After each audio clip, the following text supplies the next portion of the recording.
বাংলাদেশটাকে ডুবিয়ে দিচ্ছে এমন কিছু অসাধু ব্যবসায়ীরা। আপনি জানেনও না সোনার বাংলাদেশকে কোথায় নিয়ে যাচ্ছেন, আপনি নিজেও জানেন না। আমি তো আসি ঢাকার উপর দিয়ে, এই যে আসলাম আজকে, অনেক কষ্ট হয়েছে। আমি আমার চাঁদালি ভাইকে বলছি, আমি জুমার নামাজের আজানের অনেক আগে বের হয়েছি, আপনাদের এখানে আসার জন্য অনেক আগে বের হয়েছি।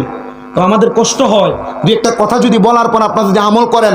যত ব্যবসায়ী ভাই এখানে আসেন, রমজান মাস আসলে মালের দাম না বাড়াইয়া অল্প মূল্য অল্প দাম, আপনি তো লাভ করতে হবে, আপনার সংসারও চলতে হবে, অল্প লাভ করে সীমিত লাভে আপনি আপনার মালটা বিক্রি করেন। কে শুনে কার কথা?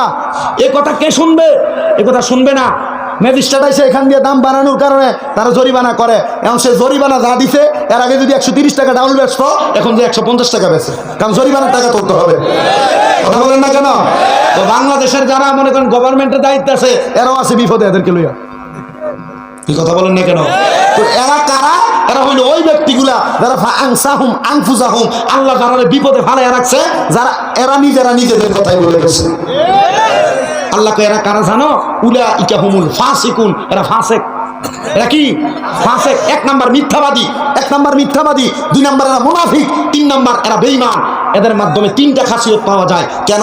কারণ এরা দেশের মানুষকে ঠিক মতো চলতে দেয় না।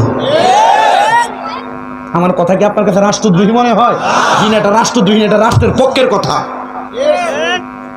কারণ এই সোনার বাংলাদেশকে সোনার বাংলাদেশ প্রমাণ করতে হলে রাষ্ট্রের মানুষকে স্বাধীনভাবে চলতে দিতে হবে। রাষ্ট্রের মানুষকে স্বাধীনভাবে চলার ক্ষমতা দেওয়া হয়েছে, কিন্তু এমন কিছু আমলা আছে যারা স্বাধীনভাবে ধরার জন্য তাদের টোটকা চাইপা ধরে রাখছে। ঠিক না ভাইজান? আমি মাঝে মাঝে চিন্তা করি, রাস্তা কেন উঠা যায়? চিন্তা করি, মানুষ তো সরকারের গালি দেয়, তাই না? কিন্তু সরকারের গালি দিয়ে লাভ আছে? সরকার তো এটা বাজেট করে দেয় উপর থেকে ঠিক মতো, এটা আস্তে আস্তে নিচের দিকে আস্তে আস্তে শেষ। কথা বলেন না? খায় কে? সরকার খায় না, নিচের আমলা খায়। নিচের আমলা খায়, সে তো এমনি মোটা অঙ্কের বেতন পায়, সে খায় কি করবে? কথা বোঝেন নাই?